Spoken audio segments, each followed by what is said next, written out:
Good morning, everyone. Uh, I'm really extremely honored to be here on stage with Girish Kasaravalli, a director and a filmmaker I deeply admire and have had the good fortune of working with in a film. And we're here to discuss Bimba Bimbana, not Bimbanna, as he said. Bimba Bimbana, this really extraordinary book that has been brought out recently. It's a I'll be mixing Kannada and English in this because the book is in Kannada and I might also read out a couple of passages from this. It's a series of interviews about each of his films that he has made, and Mr. Gopal Krishna Pai has done an extraordinary job of asking very, very pertinent and important and creative questions. And when I read this book, I almost felt like, the right way to savor this book is to read each chapter, which talks in depth about his creative decisions with regard to a particular film, and then watch that film. And then come back and read the next chapter and watch the next film. So it really is almost like a textbook for a filmmaker about why does one make certain creative decisions, why did he choose to make the films a certain way, what was the process, so on and so forth. And I hope to dig a little bit into those questions today, and maybe then there might be a little some time for a couple of questions from the audience also. Sir, ಮೊದಲನೇದಾಗಿ I want to ask you about the book itself, Bimba Bimbana. Bimbana is, as I understand, it's a word that you have coined for this book. Bimba, the image, and Bimbana, if I understand it correctly, is the process of the imaging, creating the image, and what the image leaves the audience with. So please do expand a little more about the title of the book itself. Bimba, as we all understand, is image. When I say image, I don't mean the image that is on the screen. No filmmaker is trying to create an image purely for the screen. He is trying to create an image on the mind screen. How does one perceive an image? The image is not formed on the screen, it is formed on the mind of the audience, minds of the audience. Having said that, I also want to clarify, image ಅಂತಂದರೆ it's not the visual image at all. ನಮ್ಮಲ್ಲಿ ಏನಾಗುತ್ತೆ ಅಂದರೆ ಬಿಂಬ ಅಂದ ತಕ್ಷಣವೇ we think ತೆರೆ ಮೇಲೆ ಕಾಣುವ ದೃಶ್ಯ ಬಿಂಬಗಳಿದೆಯಲ್ಲ ಅದಲ್ಲ. I would like to differentiate here visual image, oral image, and the image created by editing, image created by the juxtaposition of music, sound, acting, architecture of the scenario, and all that. So that is actually Bimba. So that way, Bimba is a very complex creation. There is a need to understand Bimba clearly. One of the reasons why we both, myself and Gopal Krishna Pai, decided to write this book was, 2013 Films Division took up a decision to do a documentary on Adoor Gopalakrishnan. So they approached Adoor Gopalakrishnan. Adoor Gopalakrishnan said, if Girish agrees, I will give the permission. Then he approached me. I was a little hesitant because I am not a documentary filmmaker basically, I am a feature filmmaker.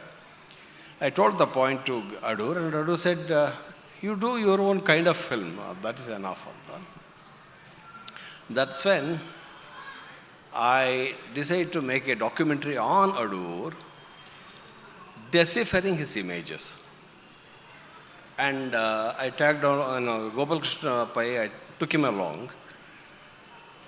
ನಾವು ಮಾತಾಡ್ತಾ ಇರುವಾಗ what is your approach ಅಂತ ಈ ಗೋಪಾಲ ಕೃಷ್ಣ ಪೈಗಳು ಕೇಳ್ತಾ ಇದ್ದಾಗ ನಾನು ಅವ್ರಿಗೆ ಹೇಳಿದೆ, ವರ್ಲ್ಡ್ ಸಿನಿಮಾ ಲಿಟ್ರೇಚರ್ನಲ್ಲಿ there's a series of books, directors on direction ಅಂತ, ಅಥವಾ ಡೈರೆಕ್ಟರ್ಸ್ ಆನ್ ಡೈರೆಕ್ಟಿಂಗ್ ಅಂತ, ಫೋಕಲ್ ಪ್ಲೇನ್ನವರು, wherein director explains his preoccupations in creating the image.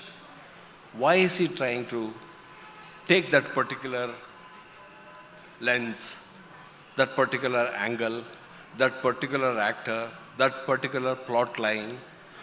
We call in cinema language, we call it as mise-en-scène. mise-en-scène ಅಂತಂದರೆ ಆರ್ಕೆಸ್ಟ್ರೇಟಿಂಗ್ of all these elements. ಅದಕ್ಕೊಂದು design ಇರುತ್ತೆ. ಅದು actually the film makers philosophy.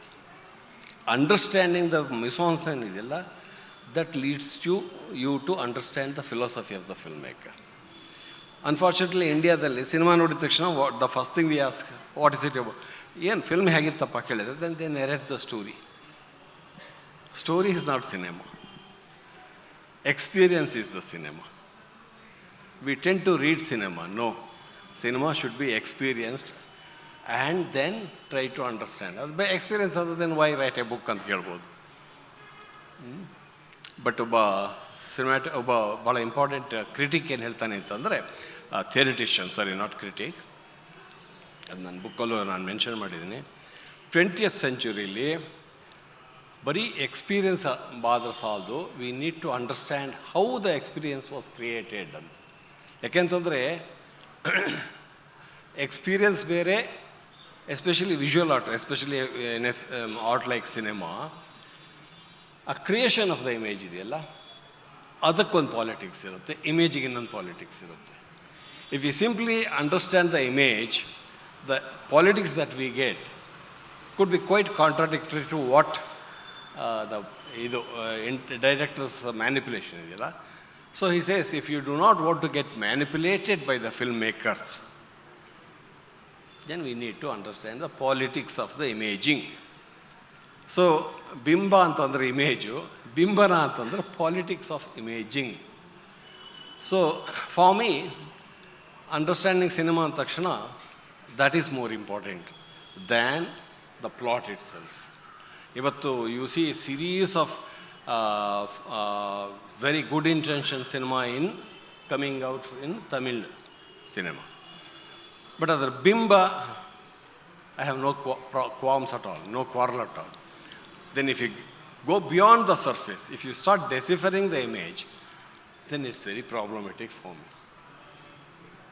ಯಾಕೆಂತಂದರೆ they are contradicting in mounting the film exactly what they are trying to say in the images. So if you want to understand a film in its entirety, you need to understand both image and the imaging, the politics of image and politics of imaging. So that is Bimba Mattu Bimbana. I think as one reads this book, there is resonating thought that one has is there is a deep need for visual literacy, be it cinema or any kind of images that we are being bombarded with in today's day and age. And the deconstruction of the imaging, of the process of imaging is what is really deeply explored in this book, I feel. Now, you just mentioned that it's just not about the story. When somebody says, how was the film? And they'll say, so this is what the film was about. That is not what the film was about. Idralli one kade neevu heltira, when you're talking about Ghata Shraddha, you say, ಕಥಾ ಹಂದರವು ಅಂದರೆ the plot ಕೇವಲ ಒಂದು ಸಾಧನ, ಅದನ್ನು ಬಳಸಿಕೊಂಡು ಕರ್ತೃವು ಒಂದು ವ್ಯಾಖ್ಯಾ ದರ್ಶನ ನೀಡುತ್ತಿರುತ್ತಾನೆ, ಅದು ಆ ಕೃತಿಯ ರಾಜಕೀಯತೆ.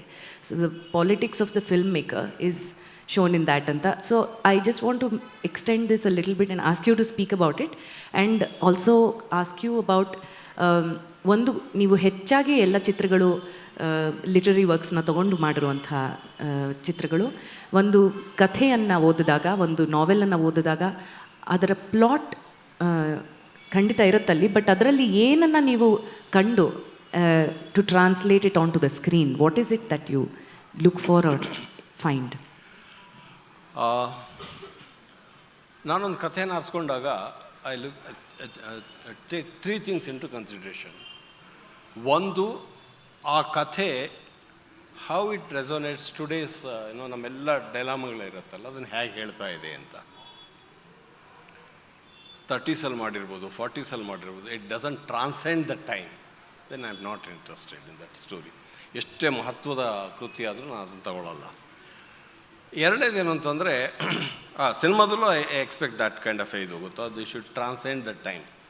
ಅದು ಇವತ್ತಿನ ಸಮಸ್ಯೆ ಏನು ಹೇಳ್ತಾ ಇದೆ ಅಂತಂದರೆ, ನಾಳೆಯದ ಸಮಸ್ಯೆ ಇಲ್ಲ ಅಂತಂದರೆ then it becomes a newspaper, not a work of art. Work of art ಅಂತಂದಾಗ ನೀವು ಅದನ್ನು ಥ್ರೂ ಇಂಡಿವಿಜುವಲ್, ಈಗ ನೀನೋ ಹೇಳ್ತಾ ಇರ್ತೀರ, ಥ್ರೂ ಕ್ಯಾರೆಕ್ಟರ್ಸ್, ಅದಕ್ಕೆ ನಾನು ಮೀನ್ಸ್ ಅಂತ ಹೇಳಿದ್ದು. Through these characters, through this plot, you are trying to say something beyond that, which as ಅನಂತಮೂರ್ತಿಯವರ ಶಬ್ದದಲ್ಲಿ ಬಳಸೋದಾದರೆ ಸದ್ಯ ಮತ್ತು ಶಾಶ್ವತ ಅಂತ ಬಳಸ್ತಾರೆ. ಇವತ್ತು, ಪ್ರಸ್ತುತ ಮತ್ತು ಶಾಶ್ವತ ಆಗಬಹುದು, ಅದು ರೈಟ್ ವರ್ಡ್. ಪ್ರಸ್ತುತ ಅಂದರೆ ಇವತ್ತಿನ ಪ್ರಸ್ತುತದ ಏನೋ ಸಂದರ್ಭ ಹೇಳ್ತಾ ಇರ್ತೀವಿ, ಬಟ್ ಅದು ಇವತ್ತಿನ ಸಂದರ್ಭ ಮಾತ್ರ ಆಗುತ್ತಾ? ಆದರೆ ಅದು ಯಾಕೆ ನಾಳೆ ನೋಡ್ಬೇಕು ನಾನು? ನಾಳೆನೂ ಅದು ರೆಲೆವೆಂಟ್ ಆಗಬೇಕಾದ್ರೆ it should transcend that barriers. Otherwise why would we be interested in knowing ತುಘಲಕ್ಕನ ಸಮಸ್ಯೆ ತೊಗೊಂಡು ನಾನೇ ನಾಟಕ ನೋಡಬೇಕು ಅಲ್ವಾ? ಆ ತುಘಲಕ್ಕನ ಮೂಲಕ ಅಧಿಕಾರಶಾಹಿಯ ಒಂದು ಎಲ್ಲ ಸಮಸ್ಯೆಗಳನ್ನು ಅವ್ರು ಹೇಳ್ತಾ ಇರ್ತಾರೆ. ಬಸವಣ್ಣ ಮತ್ತು ಬಿಜ್ಜಳನ ಮೂಲಕ ತಲೆದಂಡದಲ್ಲಿ ಕಾರ್ನಾಡರು ಅದನ್ನೆಲ್ಲ ಟ್ರಾನ್ಸೆಂಡ್ ಮಾಡಿ ಒಂದು ಸಾರ್ವತ್ರಿಕವಾದಂಥ ಒಂದು ಸತ್ಯವನ್ನು ಹೇಳ್ತಾ ಇರ್ತಾರೆ. ಸೊ ಬಟ್ ನಿರ್ದೇಶಕ ಅದನ್ನೇ ಮಾಡ್ತಾ ಇರ್ತಾನೆ. ಹಾಗಾಗಿ ನಾನು ಕತೆ ಆರಿಸ್ಕೊಂಡಾಗ ಅದು ಇದರಲ್ಲಿ ಇಂಟರ್ವೆನ್ಷನ್ ಸಾಧ್ಯ ಇದೆಯಾ ಅಂತ ನೋಡ್ತೀನಿ. ಎರಡನೇದು, cinema is basically experiential art. Literature experiential ಅಲ್ಲ. You first read it, then ಅದೊಂಥರ ಕಾನ್ಸೆಪ್ಚುಲೈಸ್ ಮಾಡಿಕೊಂಡು then we arrive at an experience. Cinema ಹಾಗಾಗಲ್ಲ. ಸಿನಿಮಾದಲ್ಲಿ ಫಸ್ಟ್ ಎಕ್ಸ್ಪೀರಿಯನ್ಸ್ ಆಗುತ್ತೆ, ದೆನ್ ಐಡಿಯೇಷನ್ ಬರುತ್ತೆ. ಅದು ಗೊತ್ತಿದ್ದರೆ ದೆನ್ ವಿ ಹ್ಯಾವ್ ಟು ಕಥೆನಲ್ಲಿ ಆ ಕ್ವಾಲಿಟಿ ಇದೆಯಾ ನೋಡಬೇಕು. ಅಂದರೆ ಥ್ರೂ ಎಕ್ಸ್ಪೀರಿಯನ್ಸ್ ನಾನು ಒಂದು ಅನುಭವವನ್ನು ಕೊಡೋದಕ್ಕಾಗತ್ತಾ ಅಂತ. ಅಂದರೆ ಥ್ರೂ ಅನುಭವದಿಂದ ನಾನೊಂದು ಐಡಿಯಾ ಕೊಡೋದಕ್ಕಾಗತ್ತಾ. ಸಾಹಿತ್ಯದಲ್ಲಿ ಫಸ್ಟ್ ನಿಮಗೆ ಬರೋದು ಒಂದು ದರ್ಶನ, ಆ ನಂತರ ಅನುಭವ. ದರ್ಶನದ ಮೂಲಕ ನಿಮಗೆ ಅನುಭವ ಬರುತ್ತೆ. ಸಿನಿಮಾದಲ್ಲಿ ಅನುಭವದ ಮೂಲಕ ದರ್ಶನ ಬರುತ್ತೆ. So we need to see this difference. So ಹಾಗಾಗಿ ಆ ಕಥೆಗೆ ಈ ತರಹದ ಒಂದು ಸಾಧ್ಯತೆ ಇದೆಯಾ ಅಂತ ನಾವು ಹುಡುಕಬೇಕಾಗತ್ತೆ. ಮೂರನೇದು, ನನ್ನ ಮಾಧ್ಯಮಕ್ಕೆ ತನ್ನನ್ನು ತಾನು ಕೊಟ್ಕೊಳ್ಳುತ್ತಾ. ಇದು ಮಿಸ್ಕನ್ಸೆಪ್ಷನ್ ಅನ್ನಂದರೆ ಯಾವ ಕತೆ ಬೇಕಾದ್ರೂ ಸಿನಿಮಾ ಮಾಡಬೇಕು ಅಂತೂ ಅಲ್ಲ. ನನಗೆ ಆ್ಯಸ್ ಎ ಫಿಲ್ಮ್ ಡೈರೆಕ್ಟರ್ ನನಗದರಲ್ಲಿ ಆ ಕಥೆನಲ್ಲಿ ಒಂದು ನನ್ನ ಮಾಧ್ಯಮವನ್ನು ಅದರಲ್ಲಿ ಹೇಗೆ ದುಡಿಸ್ಕೋಬೋದು ಅಂತ ಗೊತ್ತಾಗಬೇಕು. ದೀಸ್ 3 ಥಿಂಗ್ಸ್ ಐ ಹುಡುಕ್ತೇನೆ. ಆಮೇಲೆ ನೀವೊಂದು ಶಬ್ದ ಬಳಸಿ, ರಾಜಕೀಯತೆ ಅಂತ. ಈ ರಾಜಕೀಯತೆ ಅನ್ನೋ ಶಬ್ದವೂ ಇಲ್ಲ ಕನ್ನಡದಲ್ಲಿ, ಅದನ್ನು ನಾವೇ ಕಾಯಿನ್ ಮಾಡಿರೋದು. ಯಾಕೆಂತಂದರೆ ರಾಜಕೀಯ ಅಂತ ನಾನು ಶಬ್ದ ಬಳಸಬೇಕಿತ್ತು. ಪಾಲಿಟಿಕ್ಸ್ ಆಫ್ ಇಮೇಜಿಂಗ್ ಅಂತ ನಾವು ಇಂಗ್ಲೀಷಲ್ಲಿ ಭಾಳ ಸುಲಭವಾಗಿ ಹೇಳ್ಬಿಡ್ತೀವಿ. ಬಿಂಬದ ರಾಜಕೀಯ ಅಂತ ಅಂದ ತಕ್ಷಣ ಇವತ್ತು ನಮ್ಮ ರಾಜಕೀಯ ಅನ್ನೋ ಶಬ್ದವನ್ನು ಎಷ್ಟು ಕಲುಷಿತ ಮಾಡಿದ್ದೀವಿ ಅಂತಂದರೆ, ರಾಜಕೀಯ ಅಂದ ತಕ್ಷಣ ಅದು ರೈಟಿಸ್ಟ್ ಅದು ಲೆಫ್ಟಿಸ್ಟ್ ಅಂತ ಅರ್ಥ ಮಾಡ್ಕೊಂಡ್ಬಿಡ್ತೀವಿ. ಇಲ್ಲೇ ಇದ್ದರೆ ಕ್ಷುಲ್ಲಕ ರಾಜಕೀಯ, ಅವ್ನು ರಾಜಕೀಯ ಮಾಡ್ತಕೊಳೋ ಅಂತ. ಅದಲ್ಲ. ನನಗೆ ಒಂದು ವಿಷುವಲ್ ಆರ್ಟಲ್ಲಿ ಕೆಲಸ ಮಾಡೋ ನನಗೆ ನಾನು ಎಲ್ಲಿ ಕೂತಿದ್ದೀನಿ ಅನ್ನೋದು ಕೂಡ ಒಂದು ರಾಜಕೀಯ ಒಂದು ಹೇಳುತ್ತೆ. ಅವರು ಲೆಫ್ಟಿಗೆ ಯಾಕೆ ಕೊಡಬೇಕು, ನಾನು ರೈಟಿಗೆ ಯಾಕೆ ಕೊಡಬೇಕು ಅನ್ನೋದು ಒಂದು ರಾಜಕೀಯ ಹೇಳುತ್ತೆ. ಗ್ಲಾಸ್ ಇಲ್ಲೇ ಯಾಕೆ ಇಡಬೇಕು, ಇಲ್ಲೇ ಯಾಕೆ ಇಡಬಾರ್ದು ಅನ್ನೋದು ಒಂದು ರಾಜಕೀಯ ಹೇಳುತ್ತೆ. There is politics in every small details. ಸಿನಿಮಾದಲ್ಲಿ ಮಾತ್ರ ಇದು ದೊಡ್ಡ ಸಮಸ್ಯೆ. ಲಿಟ್ರೇಚರ್ಲ್ಲಿ ಆಗದೆ ಇರ್ಬೋದು. ಲಿಟ್ರೇಚರಲ್ಲಿ ಅವನು ಬಂದ ಅಂತ ಹೇಳ್ತೀವಿ ಅಂದ್ಕೊಳ್ಳಿ, ಭಾಳ ಸಿಂಪಲ್ ಆದ ಒಂದು sentence. He arrived at 11 o'clock. ಸಣ್ಣ sentence. He arrived at 11 o'clock ಅನ್ನೋರು ಸಿನಿಮಾದಲ್ಲಿ ನಂಗೆ ಹೇಳಕ್ಕೆ ಬರಲ್ಲ. ಹಿ ಅರೈವ್ಡ್ ಅಂದ ತಕ್ಷಣ ಹಿ ಅಂದರೆ ಯಾರು, ಅವನು ಎಷ್ಟು ವಯಸ್ಸು, ಸೊ ಆ ಡೀಟೇಲ್ಸ್ಗಳೆಲ್ಲ ಕಾಂಕ್ರಿಟೈಸ್ ಆಗ್ತಾ ಹೋಗುತ್ತೆ. Is a 30-year-old man, 40-year-old man, a 10-year-old boy? Then what was he wearing? Kurta ಹಾಕ್ಕೊಂಡಿದ್ನೋ, ಪಂಜಾಬ್ ಹಾಕ್ಕೊಂಡಿದ್ನೋ, ಶರ್ಟ್ ಹಾಕ್ಕೊಂಡಿದ್ನೋ, ಪಂಚೆ ಉಟ್ಕೊಂಡಿದ್ನೋ? Each detail expresses one politics. ಅವನು ಪಂಚೆ ಉಟ್ಕೊಂಡಿದ್ರೆ ಅದು ಒಂದು ಪಾಲಿಟಿಕ್ಸನ್ನು ಹೇಳುತ್ತೆ. ಅವನು ಚಡ್ಡಿ ಹಾಕೊಂಬಂದಿದ್ರೆ ಅವನು ಇನ್ನೊಂದು ಪಾಲಿಟಿಕ್ಸ್ ಹೇಳುತ್ತೆ. ವಿತೌಟ್ ಪಾಲಿಟಿಕ್ಸ್ ನಾನು ಯಾವ ಇದನ್ನು ಕ್ರಿಯೇಟ್ ಮಾಡೋಕ್ಕಾಗಲ್ಲ.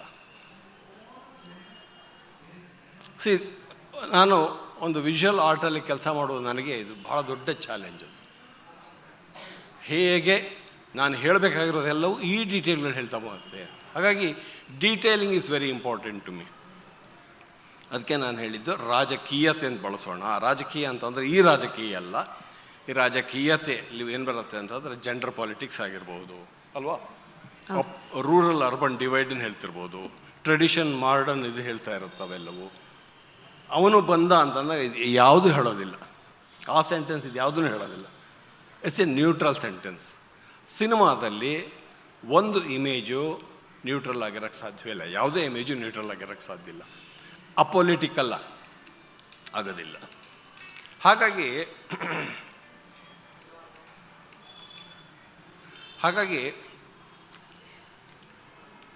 ಇಮೇಜ್ ಕ್ರಿಯೇಟ್ ಮಾಡೋದಿದೆಯಲ್ಲ, it's not like writing a line ಅಲ್ಲ. You have to take into lot of consideration. ನೀವು ಮ್ಯೂಸಿಕ್ ಹಾಕ್ತಿದ್ರೆ ಎಲ್ಲಿ ಮ್ಯೂಸಿಕ್ ಹಾಕ್ತಿದ್ದೀರಾ? Are you underlining the visuals? Are you supporting the visuals? Or ಆ music ಇಂಡಿಪೆಂಡೆಂಟಾಗಿ interpret ಮಾಡ್ತಾ ಇದೆಯಾ? ಇವೆಲ್ಲವೂ ನಾವು ಗಮನಿಸ್ತಾ ಹೋಗಬೇಕಾಗತ್ತೆ. ಇದೆಲ್ಲವೂ ಬಂದಾಗ ಇಟ್ ಬಿಕಮ್ಸ್ ಅದರ ಪಾಲಿಟಿಕ್ಸೇ ಬೇರೆ ಆಗುತ್ತೆ. ಆಗ ಅದನ್ನು ಧ್ವನಿಸೋದಕ್ಕಾಗಿ ಐ ಯೂಸ್ ದ ಟರ್ಮ್ ರಾಜಕೀಯತೆ. ಇಟ್ಸ್ ನಾಟ್ ರಾಜಕೀಯ ಅಲ್ಲ, ರಾಜಕೀಯತೆ. ಪ್ರತಿಯೊಂದಕ್ಕೂ ರಾಜಕೀಯ ಇರುತ್ತೆ.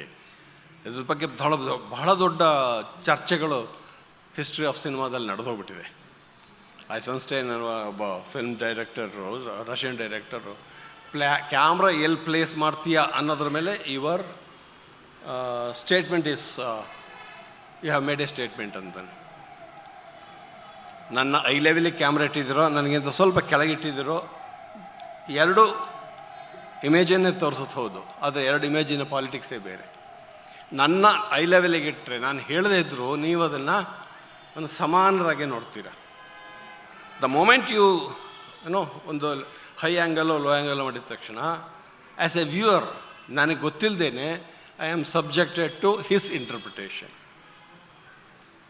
ಹೀ is looking at the character with a definite political stance. ಅದು ನನಗೆ ಗೊತ್ತಾಗ್ಬಿಡುತ್ತೆ without realising, without agreeing to his argument. ಅದಕ್ಕೆ ನನಗೆ ಇದು ಭಾಳ ಇಂಪಾರ್ಟೆಂಟ್ ಆಗೋದು. That's why I keep saying ಬಿಂಬನ is more important, is equally important. Yes.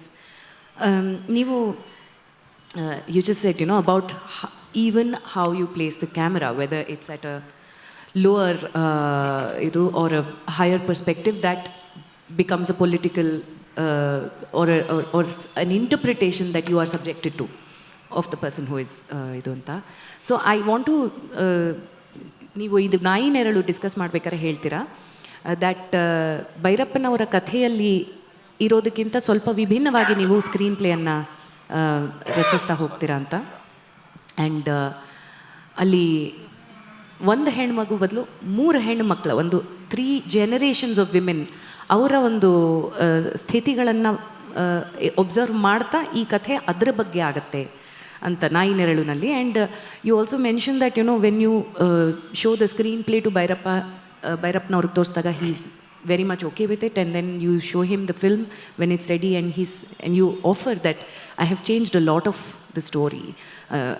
I mean, I've added a lot into it, and if you want, then we can always say that it is inspired by you and not adapted by your story. But he was very willing to offer his name to it.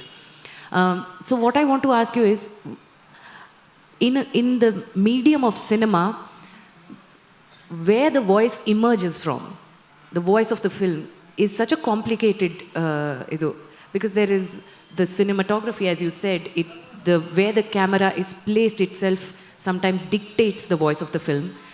Sometimes the kind of editing style that is there dictates the voice of the film, or even maybe the screenplay. So how do you place the voice of the film, and how do you sometimes choose to not go with the literary work and then make it your own? I have made about 15 films, out of which 14 are based on Kannada literary works. ಯಾವ ನನ್ನ film ಅದರ ಮೂಲವನ್ನು, the ಒರಿಜಿನಲನ್ನು, it has none of my films resemble the original short story. So much so Thaayi Saheba cinema ನೋಡಿದ ಮೇಲೆ the writer S said ಭಾಳ ಚೆನ್ನಾಗಿದೆ film, I really liked it, but you have only borrowed my title from the film ಅಂತಷ್ಟೇ, nothing else is from the book ಅಂತ. Same is the case with ನಾಯಿನ್ ಎರಡು ಅಥವಾ even Gulabi talkies for that matter. ಒಂದು good thing ಅಂತ ಅಂದರೆ ಕನ್ನಡ ಯಾವ writer ಇದಕ್ಕೆ ಆಬ್ಜೆಕ್ಟ್ ಮಾಡಿಲ್ಲ. ಆಬ್ಜೆಕ್ಟ್ ಮಾಡಿದರೆ I won't even touch the I won't take it up for film making. ಅದು ಸ್ಕ್ರಿಪ್ಟ್ ಮಾಡಿದ ಮೇಲೆ I will pass it on to the writer and ಏನನ್ಸುತ್ತೆ ಇದು ಅಂತ ಹೇಳ್ತಾನೆ. ಫಾರ್ಚುನೇಟ್ಲಿ ಕನ್ನಡದ ಎಲ್ಲ ರೈಟರ್ ಏನು ಹೇಳ್ತಾರಪ್ಪ, ಇಲ್ಲಪ್ಪ now that I have given you the consent, ಇದು ನಿನ್ನ work of art, I am not going to interfere, ಏನು ಬೇಕಾದ್ರೂ ಮಾಡ್ಕೋಬೋದು ನೀನು, ಫುಲ್ ಫ್ರೀಡಮ್ ಅಂತ ಹೇಳ್ತಾರೆ ಅವರು. ಭೈರಪ್ಪನವರಿಗೆ ತುಂಬ ಹೆದರಿಕೆ ಇತ್ತು ನನಗೆ, ಯಾಕಂದರೆ ಭೈರಪ್ಪನವರ ಕಾದಂಬರಿಲಿ ಬರುವ ಪಾಲಿಟಿಕ್ಸನ್ನು ನಾನು ಒಪ್ಪಲ್ಲ. ಅದಕ್ಕೆ ತದ್ವಿರುದ್ಧವಾದಂಥ ಒಂದು ಇದನ್ನು ನಾನು ಹೇಳೋದಕ್ಕೆ ಹೊರಟಿದ್ದು. ಹಾಗಿರುವಾಗ ಅವರಿಗೆ ಅದು ಅಸಮಾಧಾನ ಆಗಬಾರ್ದು. ಸೊ ನಾನು ಹೇಳಿದೆ, ನೋಡಿ ಈ ಥರದ ಕತೆ ಇಟ್ಕೊಂಡು ಹೇಳ್ತಾ ಇದ್ದೀನಿ ಅಂತ. ಯಾಕೆ ಅಂತ ಕೂಡ ಹೇಳಿದರು. ನಾನು ಅವಾಗ ಒಂದು ಹೇಳಿದ್ದು, ಅದನ್ನು ಮಗ, ಥರ್ಡ್ ಜನ್ರೇಷನ್ ಮಗ ಇದ್ದೇನೆ, ಮಗಳು ಮಾಡ್ತೀನಿ. ಯಾಕೆ ಅಂತ ಕೇಳಿದರೆ, 3 ತಲೆಮಾರಿನ 3 ಹೆಂಗಸರು ಈ ಒಂದು ಏನಂತ ಅದಕ್ಕೆ ರೀಇನ್ಕಾರ್ನೇಷನ್ ಅಥವಾ ಪುನರ್ಜನ್ಮಕ್ಕೆ ಯಾವ ರೀತಿಯಲ್ಲಿ ಪ್ರತಿಕ್ರಿಯಿಸ್ತಾ ಹೋಗ್ತಾರೆ ಅಂತ. 3 ಜನ 3 ತರಹದಲ್ಲಿ ಪ್ರತಿಕ್ರಿಯಿಸ್ತಾ ಹೋಗ್ತಾರೆ, ಬದುಕನ್ನು ನಿಭಾಯಿಸ್ತಾ ಹೋಗ್ತಾರೆ. That's more important to me, ಕಥೆ ಅಲ್ಲ. ಹಿರೇ ತಲೆಮಾರಿನ ನಾಗಲಕ್ಷ್ಮಿಗೆ ಅದು ನಂಬಿಕೆಯ ಜಗತ್ತು. ನಮ್ಮ ಹಿಂದಿನ ತಲೆಮಾರಿನವರಿಗೆ ತುಂಬ ಜನರಿಗೆ ನಂಬಿಕೆಯ ಜಗತ್ತಿತ್ತು. ಅವರು ಇಡೀ ಬದುಕನ್ನು ನಿರ್ವಹಿಸಿದ ಇದರ ಬಗ್ಗೆ ಎಷ್ಟು ಅಡ್ಮಿರೇಷನ್ ಇದೆ ನನಗೆ ಅಂತಂದರೆ, ಇವರು ಹೇಗೆ ಬದುಕಿದ್ರು ಇಷ್ಟು ವರ್ಷ ಅಂತಂದರೆ ಏನಿಲ್ಲ, ಬದುಕಿನ ಬಗ್ಗೆ ಇರುವಂಥ ಅಗಾಧವಾದ ಪ್ರೀತಿ ಮತ್ತು ನಂಬಿಕೆ. ನಾನು ಹೀಗೆ ಮಾಡಿದ್ರೆ ಒಳ್ಳೇದಾಗತ್ತೆ ಅಂತ. ಒಳ್ಳೇದಾಗಲ್ಲ ಅನ್ನೋದು ಎಲ್ರಿಗೂ ಗೊತ್ತಿರುತ್ತೆ, ಆದರೆ ಒಳ್ಳೇದಾಗತ್ತೆ ಅನ್ನೋ ನಂಬಿಕೆಯಲ್ಲಿ ಬದುಕ್ತಾರೆ. ಆ ನಂಬಿಕೆಯ ಜಗತ್ತಿದೆಯಲ್ಲ, ಆ ನಂಬಿಕೆಯ ಜಗತ್ತು ಇದು ನಾಗಲಕ್ಷ್ಮಿಯ ಜಗತ್ತು, ಅಜ್ಜಿ. 2ನೇ ಜಗತ್ತು ಮೊಮ್ಮಗಳ ಜಗತ್ತು. ಅವಳು ಸ್ವಲ್ಪ ಕಾಲೇಜ್ ಎಜುಕೇಷನ್ ಇದ್ದು, ನಾವು ಯಾವುದನ್ನು ಇವತ್ತಿನ ಎಜುಕೇಷನ್ ಕ್ರಮ ಅಂತ ಹೇಳ್ತೀವೋ, ಕಾರ್ಯಕಾರಣ ಸಂಬಂಧಗಳನ್ನು ಒಂದು ಇದರಲ್ಲಿ ರ್ಯಾಡಿಕಲ್ ರ್ಯಾಷನಲ್ ಪೊಸಿಷನಿಂದ ಅರ್ಥ ಮಾಡ್ಕೊಳ್ತೀವಿ ಅನ್ನುವ ನಂಬಿಕೆ ಇರುತ್ತಲ್ಲ, ಆ ನಂಬಿಕೆನೂ ಸುಳ್ಳೆ. ಎಲ್ಲವನ್ನೂ ರ್ಯಾಡಿಕಲ್ ಪೊಸಿಷನಲ್ಲಿ ಅರ್ಥ ಮಾಡ್ಕೊಳಕ್ಕಾಗಲ್ಲ. ಆದರೆ ನಂಬ್ಕೊಳ್ಳೋದಕ್ಕೆ ಅದು ಹಾಗೊಂದು ಅರ್ಥ ಮಾಡ್ಕೊಳ್ಬೋದು ಒಂದು ನಂಬಿಕೆ ಇದೆಯಲ್ಲ, ಅದು 2ನೇದು. 3ನೇ ಬದುಕು ತಾಯಿಯ ಜಗತ್ತು. ಅವಳಿಗೆ ರ್ಯಾಷನಲ್ ಜಗತ್ತಿನ ಇದೂ ಇಲ್ಲ, ನಂಬಿಕೆಯ ಜಗತ್ತಿನ ಇದೂ ಇಲ್ಲ. ಆದರೂ ಆ ಜಗತ್ತಿನಲ್ಲಿ ಒಂದು ಹೇಗೋ ನಡೆಸ್ತಾ ಇದ್ದಾಳೆ, ಅನುಕೂಲ ಸಿಂಧು ಅಂತ. ರಾಜಿ ಮಾಡ್ಕೊಳ್ಳೋದಲ್ಲ, ರಾಜಿ ಬೇರೆ, ಬದುಕಿಗೆ ನೆಗೋಷಿಯೇಟ್ ಮಾಡ್ಕೊಳ್ತಾ ಹೋಗೋದು ಬೇರೆ. ನನಗದು 3 ಬೇರೆ ಬೇರೆ ತರಹದಲ್ಲಿ ಬದುಕನ್ನು ನಿರ್ವಹಿಸಬಲ್ಲಂಥ ಕ್ರಮ ಅಂತ ಅನ್ನಿಸ್ತು. That's why I change this. 3 ಜನ ಹೆಣ್ಮಕ್ಳ ಕಥೆಯಾಗಿ ಮಾಡೋದು. ಯಾಕೆ ಇನ್ನೊಂದರ ಕಾರಣವೂ ಇದೆ. ಯಾಕಂದರೆ ನೀವು ಅದನ್ನು ಗಂಡು ಮಗ ಅಂತ ತಗೊಂಡಿದ್ರೆ, ಗಂಡು ಮಗ ಪ್ರೊಟೆಸ್ಟ್ ಮಾಡಿದಾಗ ಎಲ್ಲವೂ ಅದನ್ನು ನೀವು ಇಡಿಪಸ್ ಕಾಂಪ್ಲೆಕ್ಸ್ ಆಗಿ ಭಾಳ ಸುಲಭವಾಗಿ ಅರ್ಥೈಸ್ಬಿಡ್ಬೋದಿತ್ತು ಅಲ್ವಾ. ನನಗೆ ಆ ಥರದ ಅರ್ಥ ವ್ಯಾಖ್ಯಾನ ಮಾಡೋದು ಬೇಕಾಗಿರಲಿಲ್ಲ. ಹಾಗಾಗಿ ನಾನು ಅದನ್ನು ಬದಲಾಯಿಸ್ಕೊಂಡೆ. ಭೈರಪ್ಪನವರಿಗೂ ಭಾಳ ಇಷ್ಟ ಆಯಿತು, ಸಿನಿಮಾ ನೋಡೋದವರು ಭಾಳ ನನಗೆ ಇಷ್ಟ ಆಯಿತು ಅಂತ ಹೇಳಿದರು. ಆದರೆ ಅವರ ಹೇಳಿದ ನಂಬಿಕೆಯ ಜಗತ್ತು ಅಥವಾ ಮೂಢನಂಬಿಕೆಯ ಜಗತ್ತು ಅದರ ಇಡೀ ಸಿನಿಮಾದಲ್ಲಿ ಇಲ್ಲವೇ ಇಲ್ಲ, ಎಲ್ಲೂ ಬರೋಲ್ಲ, ನಾಯಿಯೇ ಬರೋಲ್ಲ. ನಾನು ಅದಕ್ಕೆ ನಾಯಿನೇ ಹೇಳೋದು, ನಾಯಿ ಇಲ್ಲ, ನೆರಳೂ ಇಲ್ಲ, ಬಟ್ ಸಿನಿಮಾ ಇದೆ ನೋಡ್ಕೊಳ್ಳಿ ಅಂತ ಯಾವಾಗಲೂ ಹೇಳ್ತಾ ಇರ್ತೇನೆ. ಸರ್, ಇನ್ನೊಂದು ಚಾಪ್ಟರಲ್ಲಿ ನೀವು ಮಾತಾಡ್ತೀರಾ ಗುಲಾಬಿ ಟಾಕೀಸ್ ಬಗ್ಗೆ ಹೇಳ್ತಾ.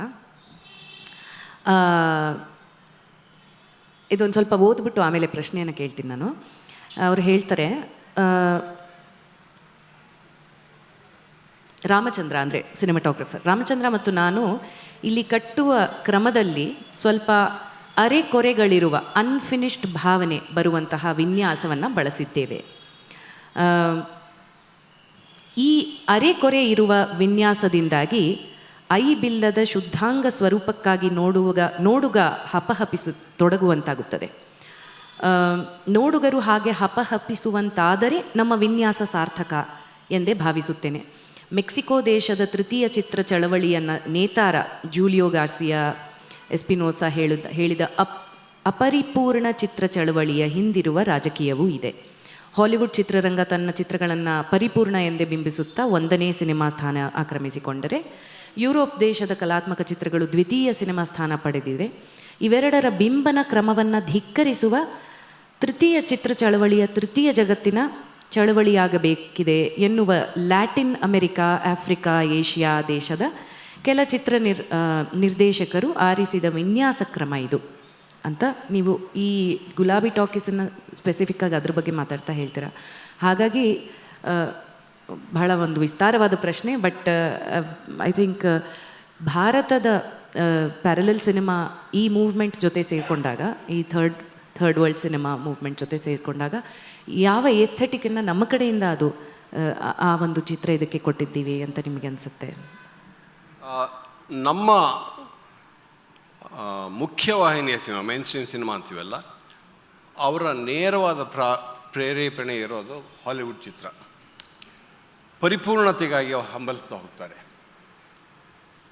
ಆದರೆ ಆ ಪರಿಪೂರ್ಣತೆ ಅವರು ಬಳಸುವ ಯಾರ್ಡ್ ಸ್ಟಿಕ್ ಇದೆಯಲ್ಲ, ಆ ಯಾವ ಯಾರ್ಡ್ ಸ್ಟಿಕ್ಟು ನಮ್ಮ ಯಾರ್ಡ್ ಸ್ಟಿಕ್ ಅಲ್ಲ.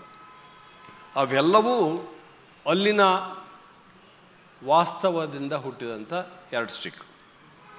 ಭಾಳ ಒಂದು ಒಳ್ಳೆಯ ಉದಾಹರಣೆ ಕೊಡ್ತೀನಿ. ನಮ್ಮ ರಾಮಚಂದ್ರ ಅವರು ಈ ಸಂದರ್ಭದಲ್ಲಿ ನಾನು ಭಾಳ ನೆನೆಸ್ಕೋತೀನಿ. ಯಾಕೆಂತಂದರೆ ಆ ಛಾಯಾಗ್ರಾಹಕ, ನಮ್ಮಲ್ಲಿ ಏನಾಗುತ್ತೆ ಅಂದರೆ, ಒಬ್ಬ ಛಾಯಾಗ್ರಾಹಕನ ಉದ್ದೇಶ ಏನು ಅಂತಂದರೆ ಬಿಂಬವನ್ನು ಸುಂದರ ಮಾಡೋದು ಅಂತ ತಿಳ್ಕೊಂಡಿರ್ತಾರೆ. ರಾಮಚಂದ್ರ ಯಾವತ್ತೂ ಹೇಳ್ತಾಯಿದ್ರು, ಬಿಂಬವನ್ನು ಸುಂದರ ಮಾಡೋದು ನನ್ನ ಕೆಲಸ ಅಲ್ಲ, ಬಿಂಬವನ್ನು ಸತ್ಯ ಮಾಡೋದು ನನ್ನ ಕೆಲಸ ಅಂತ. ಸತ್ಯ ಬೇರೆ, ಸುಂದರ ಬೇರೆ. ತುಂಬ ಜನ ಏನು ಮಾಡ್ತಾರೆ ಅಂದರೆ, ಬಿಂಬ ಸುಂದರವಾಗಿ ಮಾಡೋದಕ್ಕೆ ಅಸತ್ಯವನ್ನು ಸೇರಿಸ್ತಾ ಹೋಗ್ತಾರೆ.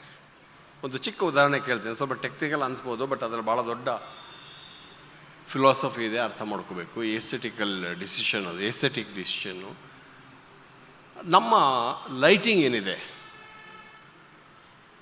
10ರಿಂದ 4 ಗಂಟೆಗೆ ಬರುವ ಲೈಟಿಂಗ್ ಇದೆಯಲ್ಲ, ಇದು ರೆಡಿಶ್ ಟಿಂಜ್ ಇರುತ್ತೆ ಅದರೊಳಗೆ. ನಮ್ಮ ಕಣ್ಣಿಗೆ ಕಾಣೋದಿಲ್ಲ, ಅದು ಕ್ಯಾಮ್ರಾಗೆ ಗೊತ್ತಾಗತ್ತೆ.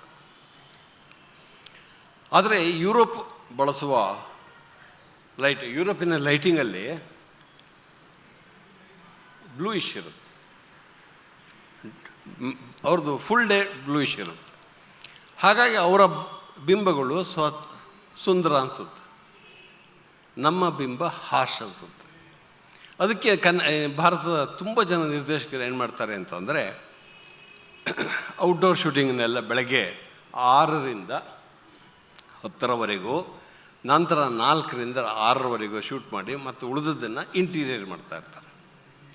ರಾಮಚಂದ್ರ ಇದ್ದವರು ಅದಕ್ಕೆ ತದ್ವಿರುದ್ಧವಾದದ್ದು. ಅವ್ರು ಹೇಳ್ತಾರೆ, ಇಲ್ಲ, ಅದು ಸುಳ್ಳು ಛಾಯಾಗ್ರಹಣ, ಅದು ಸತ್ಯ ಅಲ್ಲ, ಅದು ಇಂಡಿಯನ್ ರಿಯಾಲಿಟಿ ಅಲ್ಲ. ಅದು ಇಂಡಿಯನ್ ರಿಯಾಲಿಟಿ ಯಾವುದು?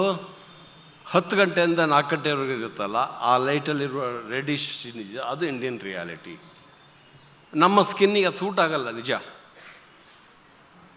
ಬಟ್ ಅದು ನಾವು ಬಳಸ್ಕೊಂಡು ದುಡಿಸ್ಕೊಂಡು ಅದರಲ್ಲೇ ಸೌಂದರ್ಯವನ್ನು ಹುಡುಕಬೇಕು ಅಂತ. ಹಾಗೆ ನೋಡಿ, ಬರೀ ಆ ಲೈಟಿಂಗಲ್ಲೇ ಒಂದು ಸಣ್ಣ ಡೀಟೇಲಲ್ಲಿ ಎಂಥ ಪಾಲಿಟಿಕ್ಸ್ ಬಂತು. ನಾನು ಯಾವ ಕಾರಣಕ್ಕೂ ಹಾಲಿವುಡ್ ಹೇಳೋದನ್ನಾಗಲಿ ಅಮೇರಿಕಾ ಹೇಳೋದನ್ನು ನಾನು ಒಪ್ಪಲ್ಲ, ಯುರೋಪ್ ಹೇಳಿದ್ದನ್ನು ಒಪ್ಪಲ್ಲ ಅನ್ನೋ ಒಂದು ಸೆಟೆದು ನಿಲ್ಲುವ ಒಂದು ಎದೆಗಾರಿಕೆಯನ್ನು ಇವರು ತೋರಿಸ್ತಾರೆ. ಅದನ್ನೇ film from the first world, film from the second world, film from the third world ಅಂತ ಹೇಳ್ತೀವಲ್ಲ, ಅದನ್ನು ಆ ಪಾಲಿಟಿಕ್ಸನ್ನು ಹೇಳುತ್ತೆ. ಎಸ್ಪಿನೋಸಾ ಹೇಳುವಾಗ ಅದನ್ನೇ ಅವನು ಹೇಳೋದು. ಇಂಪರ್ಫೆಕ್ಟ್ ಫಿಲ್ಮ್ ಅಂತ ಹೇಳ್ತಾನೆ. I am making imperfect film ಅಂತಾನೆ. ಇಂಪರ್ಫೆಕ್ಟ್ ಫಿಲ್ಮ್ ಅಂತಂದರೆ ಫೋಕಸ್ ಇಲ್ಲದೆ ಇರೋದು, ಕೆಟ್ಟ ಆ್ಯಕ್ಟಿಂಗ್ ಇರೋದು ಅಲ್ಲ. ಒಳ್ಳೆ ಆ್ಯಕ್ಟಿಂಗ್ ಅಂತ ನೀವು ಯಾವುದನ್ನು ಡಿಫೈನ್ ಮಾಡ್ತಿರೋ, ಹಾಲಿವುಡಿಗೆ ಒಂದು ಚಾಲೆಂಜ್ ಮಾಡ್ತೀನಿ, ನೀವು ಯಾವುದನ್ನು ಒಳ್ಳೆಯದು ಅಂತ ಹೇಳ್ತಿರೋ, ನಾನು ಅದನ್ನು ಬಳಸೋಲ್ಲ ಅಂತಾನೆ. ಉದಾಹರಣೆಗೆ, ನಮ್ಮಲ್ಲಿ ಕೆಲವು ಸಂದರ್ಭಗಳಲ್ಲಿ ಇಲ್ಲಿ ಇವತ್ತಿನ ಒಂದು ನೀವು ಫ್ರೇಮ್ ತೊಗೊಂಡು ನೋಡಿದರೆ, ಇಲ್ಲಿ ಎಲ್ಲ ತರಹದ ಬಣ್ಣಗಳು ಒಂದು ಫ್ರೇಮ್ ಒಳಗೆ ಸಿಕ್ಕತ್ತೆ. ಹಸಿರು ಕಾಣುತ್ತೆ, ಕೆಂಪು ಕಾಣುತ್ತೆ, ನೀಲಿಯೂ ಕಾಣುತ್ತೆ. ಆದರೆ ಯುರೋಪಿಯನ್ ಇದ್ರೆ ಏನು ಮಾಡ್ತಾರೆ ಅಂದರೆ, ಅದು ಮಾನೋಟೋನಿಕ್ ಟ್ರೈ ಮಾಡ್ತಾ ಹೋಗ್ತಾರೆ. ಒಂದು ಕಲರಿನ ಶೇಡ್ಸನ್ನು ಟ್ರೈ ಮಾಡ್ತಾರೆ ಎಲ್ಲ ಪಾತ್ರಗಳು. ನಾವು ಗುಲಾಬಿ ಟಾಕೀಸ್ ನೋಡೋ ರಾಮಚಂದ್ರ ಹೇಳಿದರು, ಹಾಗೆ ಮಾಡಬಾರ್ದು ನಾವು. ನೀವು ಹೋಗಿ ಶೂಟ್ ಮಾಡ್ಕೊಂಬನ್ನಿ ಫಸ್ಟು. ಯಾವುದಲ್ಲಿ ಅವಾಗ ಮೊಬೈಲ್ ಇರಲಿಲ್ಲ, ಹ್ಯಾಂಡಿಕ್ಯಾಮಲ್ಲಿ ಶೂಟ್ ಮಾಡ್ಕೊಂಬನ್ನಿ. ಅದನ್ನು ಕೂತ್ಕೊಂಡು ಸ್ಟಡಿ ಮಾಡೋಣ. ಅವ್ರು ಯಾವ್ಯಾವ ಥರದಲ್ಲಿ ಬಣ್ಣವನ್ನು ಬಳಸ್ತಾರೆ, ಆ ಬಣ್ಣ ಬಳಸೋದ್ರ ಹಿಂದಿನ ಸೋಷಿಯೋ ಪೊಲಿಟಿಕಲ್ ರೀಸನ್ಸ್ ಏನು ಅಂತ ಅರ್ಥ ಮಾಡ್ಕೊಳ್ಳೋಣ. ಆ ಬಣ್ಣವನ್ನು ಬಳಸೋಣ, ಅದು ನಮ್ಮ ರಿಯಾಲಿಟಿ. ಬರೀ ಬ್ಲೂನ ಒಂದು ಕಡು ನೀಲಿ, ಒಂದು ತೆಳು ನೀಲಿ, ಒಂದು ಇನ್ನೊಂದು ನೀಲಿ ಅಂತ ತಗೊಂಡು ಒಂದು ಫ್ರೇಮ್ ಮಾಡೋದಿದೆಯಲ್ಲ, ಅದು ನಾನು ಮಾಡಲ್ಲ ಅಂತಂದ್ರು. ಯಾಕಂದರೆ ಅದು ನಮ್ಮ ಇದಲ್ಲ, ಅದು ಯುರೋಪಿಯನ್ ಎಸ್ಥೆಟಿಕ್ಸ್, ಅದು ಮಾಡೋಲ್ಲ ಅಂತಂದರು. ಹಾಗಾಗಿ ಅದಕ್ಕೆ ನೋಡಿ, ಇಲ್ಲಿ ಪಾಲಿಟಿಕ್ಸ್ ಅಂದರೆ ಇಲ್ಲಿ ಬಂದೋಯ್ತು. ಇಷ್ಟು ಸಣ್ಣ ವಿಷಯ ದೊಡ್ಡ ಪೊಲಿಟಿಕಲ್ ಇದನ್ನು ಕೇಳಿಸುತ್ತೆ. ಯಾವ ಕಾರಣಕ್ಕೂ ಅಮೇರಿಕಾ ಅಥವಾ ಯುರೋಪು ನಮ್ಮ ಮೇಲೆ ನಮ್ಮ ಮೇಲೆ ಸವಾರಿ ಮಾಡೋದನ್ನು ನಾವು ಒಪ್ಪಬಾರ್ದು ಅಂತ. ಇದು ಪಾಲಿಟಿಕ್ಸ್ ಇದರಲ್ಲೂ ಬರುತ್ತೆ. ನೀವು ಇನ್ನೊಂದು ಕೋಟ್ ಮಾಡಿದ್ರಲ್ಲ, ಫಾಸ್ಟ್ ಕಟ್ಟಿಂಗ್ ಅಂತ ಹೇಳ್ತೀವಲ್ಲ, ತುಂಬ ಸೀಟ್ ತುದಿಯಲ್ಲಿ ಕೂತ್ಕೊಳ್ಳೋದು ಅಂತಲ್ಲ, ಅದರ ಹಿಂದೆ ಒಂದು ಪಾಲಿಟಿಕ್ಸ್ ಇದೆ. ಒಬ್ಬ ಲೂಯಿ ಬುನ್ವೆಲ್ ಅನ್ನೋ ಒಬ್ಬ ಡೈರೆಕ್ಟರ್ ಹೇಳ್ತಾನೆ, the space of my film is my political statement ಅಂತ. ಎಲ್ಲಿ ನಾವು ಅರ್ಥನೇ ಮಾಡ್ಕೊಳ್ಳೋಕೆ ಸಾಧ್ಯನಾ? ಪೊಲಿಟಿಕಲ್ ಸ್ಟೇಟ್ಮೆಂಟ್ ಅಂತ ನಾವೇನು ತಿಳ್ಕೊತೀವಿ ಅಂತಂದರೆ, ಒಬ್ಬ ಇವನು ಯಾರು ಜಮೀನ್ದಾರ ಒಬ್ಬ ರೈತನಿಗೆ ಹೊಡೆದ್ರೆ ಅದು ಪೊಲಿಟಿಕ್ಸ್ ಅಂತ. ಅದಲ್ಲ politics. Pace of my film ಅಂತಂದರೆ, ಆಫ್ಟರ್ ಆಲ್ ಫಿಲ್ಮು ನೋಡುವುದರ ಮೂಲಕ ಅನುಭವಿಸುವ ಒಂದು ಕಲೆ. ಸೊ ನೋಡುವುದು ಭಾಳ ಮುಖ್ಯವಾದ ಕ್ರಿಯೆ. ಸೊ ಹೇಗೆ ನೋಡ್ತೀವಿ ಅನ್ನೋದನ್ನು ನಾವು ನಿಯಂತ್ರಿಸ್ಬೇಕು. ಸೊ ಹಾಗಾಗಿ ಅದು ಪಾಲಿಟಿಕ್ಸ್ ಅಂತ. ಹಾಗಾಗಿ ಅದಕ್ಕೆ ಪೇಸ್ ಇಸ್ ಮೈ ಇದು ಅಂತ. ತುದಿಗಾಲಿನಲ್ಲಿ ಕೂತ್ಕೊಂಡು ನೋಡುವ ಇದಿದೆಯಲ್ಲ, ಅದರ ಹಿಂದ್ಗಡೆ ಒಂದು ನಮ್ಮನ್ನು ಏಮಾರಿಸುವ ಅಥವಾ ನಮ್ಮನ್ನು ಯೋಚನೆಗೆ ಹಚ್ಚಕ್ಕೆ ಬಿಡದೇ ಇರುವಂಥ ಒಂದು ಪಾಲಿಟಿಕ್ಸ್ ಇದೆಯಲ್ಲ, ಅದನ್ನು ಪ್ರಶ್ನೆ ಮಾಡ್ತಾರೆ.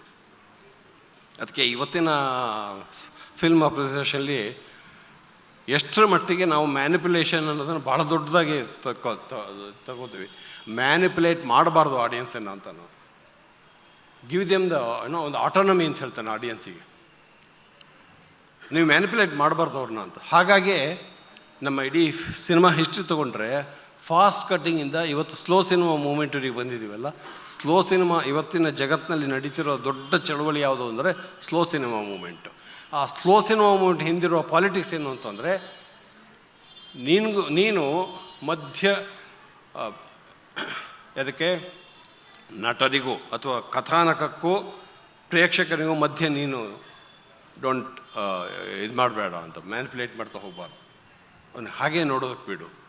ಸೊ ಚಾಯ್ಸ್ ಮಾಡೋದು ನಿನ್ನ ಕೆಲಸ ಹೊರತು ಮ್ಯಾನಿಪ್ಯುಲೇಟ್ ಮಾಡೋದು ನಿನ್ನ ಕೆಲಸ ಅಲ್ಲ ಅಂತ. So there is a big politics ಇದು. ಅದಕ್ಕೆ ಅಂಡರ್ಸ್ಟ್ಯಾಂಡಿಂಗ್ ಸಿನಿಮಾ ಅಥವಾ ಅಂಡರ್ಸ್ಟ್ಯಾಂಡಿಂಗ್ ಇಮೇಜಸ್ ತುಂಬ ಕಾಂಪ್ಲೆಕ್ಸ್ ಅದು. ಅದಕ್ಕೆ we wrote this book Bimbana ಅಂತ. I think we just have a little more than 5 minutes left into this session. If there are any questions, then maybe we can take. Okay, one question. ನಮಸ್ಕಾರ sir, ನನ್ನ ಹೆಸರು ಲಾವಣ್ಯ ಅಂತ. One of my favourite movies of yours is Kanasemba Kudureyaneri. My question to you sir is, ನಿಮ್ಮ ಚಿತ್ರೋದ್ಯಮ ಜೀವನದಲ್ಲಿ ಗಾಢವಾದ impact ಬೀರಿದ ನಿರ್ದೇಶಕ ಅಥವಾ ನಿರ್ದೇಶಕಿ ಯಾರು ಅಂತ ಕೇಳಬೇಕಿತ್ತು. ನನ್ನ ಮೇಲೆ ತುಂಬ ಜನ ಭಾಳ ಸುಲಭವಾಗಿ ಹೇಳಬೇಕಾದ್ರೆ, ನನಗಿಂತ ಮುಂಚೆ ಸಿನಿಮಾ ಮಾಡಿದ ಎಲ್ಲರೂ, ನನಗಿಂತ ಈ ಕಾಲದಲ್ಲಿ ಸಿನಿಮಾ ಮಾಡ್ತಿರೋ ಎಲ್ಲರೂ ನನ್ನ ಮೇಲೆ ಪ್ರಭಾವ ಬೀರಿದ್ದಾರೆ. ಕೆಲವರ ಇಂಪ್ರೆಸ್ ಮಾಡಿದೆ, ಕೆಲವರ ಬಿಡಿ ಸಿನಿಮಾಗಳ ಇಂಪ್ರೆಸ್ ಮಾಡಿದೆ, ಕೆಲವೊಮ್ಮೆ ಕೆಲವು ದೃಶ್ಯಗಳು ಇಂಪ್ಯಾಕ್ಟ್ ಮಾಡಿದೆ. ಅವ್ರು ನನ್ನನ್ನು ಇಂಪ್ರೆಸ್ ಮಾಡಿರೋದು, ಅವರ ಇಡೀ ಚಿತ್ರ ಏನಂತಾರೆ ಜಗತ್ತು ಇಂಪ್ರೆಸ್ ಮಾಡಿರೋದು. ನನಗೆ ಜಪಾನಿನ ನಿರ್ದೇಶಕರುಗಳು ತುಂಬ ಜನ ನನ್ನ ಭಾಳ ಇದು ಮಾಡಿದ್ದಾರೆ. ಅದು ಕುರೋಸವ ಆಗಿರ್ಬೋದು, ಓಝು ಆಗಿರ್ಬೋದು, ಮಿಜೋಗುಚ್ಚಿ ಆಗಿರ್ಬೋದು. ಭಾರತದಲ್ಲಾದರೆ ನಾನು 3 ಜನರನ್ನು ಯಾವಾಗಲೂ ಹೆಸರಿಸ್ತಾ ಇರ್ತೀನಿ, ಸತ್ಯಜಿತ್ ರಾಯ್, ಮೃಣಾಲ್ ಸೇನ್ ಮತ್ತು ಅಡೂರು ಗೋಪಾಲಕೃಷ್ಣನ್ ಅಂತ. ಹೊರಗಡೆ ಆದರೆ ನನಗೆ ಆ್ಯಂಥೋನಿಯೋನಿ ಭಾಳ ಇಷ್ಟ, ಬರ್ಗ್ಮನ್ ಭಾಳ ಇಷ್ಟ, ತುಂಬ ಜನ ಆಫ್ರಿಕನ್ ಫಿಲ್ಮ್ ಮೇಕರ್ಸ್ ನಂಗೆ ಭಾಳ ಇಷ್ಟ. ಎಸ್, ಅಲ್ಲಿ ಒಬ್ಬರಿದ್ದಾರೆ.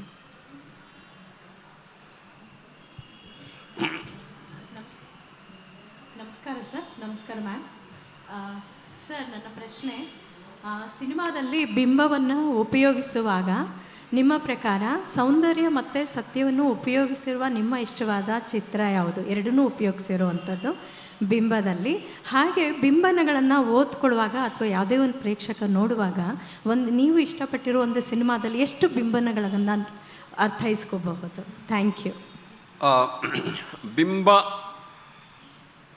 ಅಂತಂದ್ರೆ ನನಗೆ ಕನ್ನಡದಲ್ಲಿ ಹೇಳಬೇಕು ಅಥವಾ ಜಗತ್ತಿನ ಸಿನಿಮಾ ಹೇಳಬೇಕು, ಭಾರತೀಯ ಸಿನಿಮಾ ಹೇಳಬೇಕು. ಭಾರತೀಯ ಸಿನಿಮಾ ಅಂತಂದ್ರೆ ನಿಮಗೆ ಎಲ್ಲರೂ ಹೇಳೋದು ಒಂದೇ ಮಾತು, ಪಥೇರ್ ಪಾಂಚಾಲಿ ಅಂತ. ಪಥೇರ್ ಪಾಂಚಾಲಿ ಅಥವಾ ಚಾರುಲತವನ್ನು ಎಲ್ಲರೂ ಹೇಳ್ತಾರೆ, ನಾನು ಅದನ್ನೇ ಹೇಳ್ತೇನೆ. ಕನ್ನಡ ಸಿನಿಮಾ ಬಂದರೆ ನನಗೆ ಇವತ್ತಿಗೂ ಬಹಳ ಮುಖ್ಯ ಸಿನಿಮಾ ಕಾಣೋದು ಸಂಸ್ಕಾರ.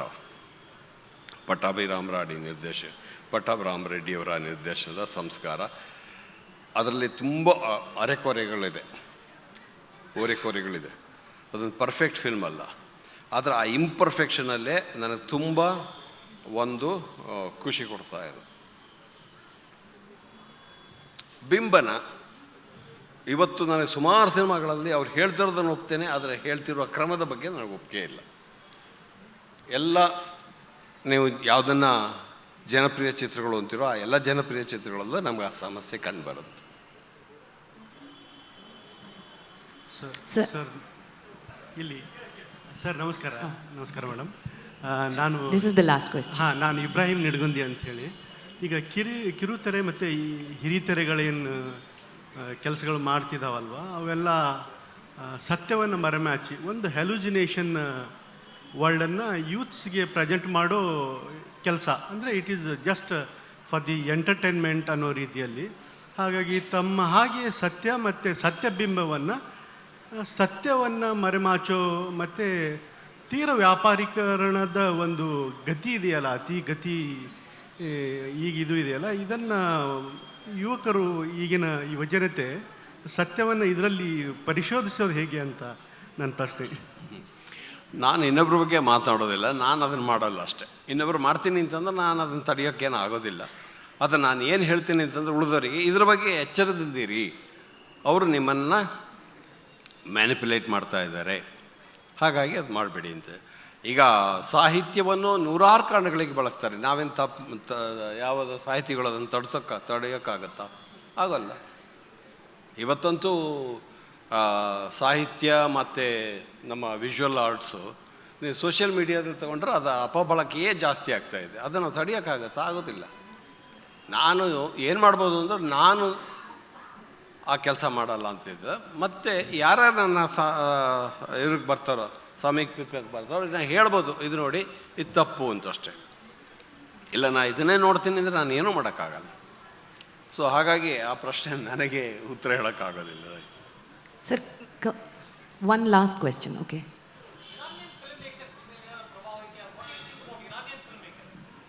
ನನ್ನ ಮೇಲೆ ಇರಾನಿಯನ್ ಫಿಲ್ಮ್ ಮೇಕರ್ಸ್ ಪ್ರಭಾವ ಅಷ್ಟಿಲ್ಲ. ಆದರೆ ನನಗೆ ಅಬ್ಬಾಸ್ ಕಿರೋಸ್ತಮಿಯನ್ನು ಈ ಜನ್ರೇಷನ್ ಸತ್ಚಿತ್ರ ಅಂತ ಹೇಳಿದಂಥ ಕುರೋಸಾವನ ಸ್ಟೇಟ್ಮೆಂಟ್ ಎಲ್ಲ ಗೊತ್ತು. ಅದು ನನಗೆ ಅಬ್ಬಾಸ್ ಕಿರೋಸ್ತಮಿಗಿಂತ ಅಸ್ಗರ್ ಫರ್ಹಾದಿಯವರೇ ಹೆಚ್ಚು ಖುಷಿ ಆಗ್ತಾರೆ. ಮೊಹಮ್ಮದ್ ಗಬಾದಿ. ನನಗೆ ತುಂಬ ಜನ ಇರಾನಿಯನ್ ಫಿಲ್ಮ್ ಮೇಕರ್ಸ್ ಸಿನಿಮಾ ಇಷ್ಟಪಡ್ತೀನಿ. ಇಷ್ಟಪಡೋದು ಬೇರೆ, ಅವರಿಂದ ಇನ್ಸ್ಪೈರ್ ಆಗೋದು ಬೇರೆ. ಇನ್ಸ್ಪೈರ್ ಆಗೋದು ನಾನು ಕ್ಲಾಸಿಕಲ್ ಫಿಲ್ಮ್ ಮೇಕರ್ಸಿಂದಲೇ. ಸರ್, ಒಂದು ಕ್ವಶನ್ ಸರ್. ಇದು ಈಗ ನೀವು ಪೊಲಿಟಿಕ್ಸನ್ನು ಅರ್ಥ ಮಾಡ್ಕೋಬೇಕು ಅಂತ ಹೇಳಿದ್ರಿ. ಈಗ ಸಿನಿಮಾ ಮತ್ತು ಸಾಹಿತ್ಯಗಳೆಲ್ಲ ಒಂದು ಪೊಲಿಟಿಕ್ಸ್ ಸಂದೇಶವನ್ನು ಡೈರೆಕ್ಟಾಗಿ ಅವರಾಗಿ ಹೇಳುವಂಥ ಒಂದು ಪ್ರಕ್ರಿಯೆ ಚಾಲ್ತಿಗೆ ಬಂದಿದೆ.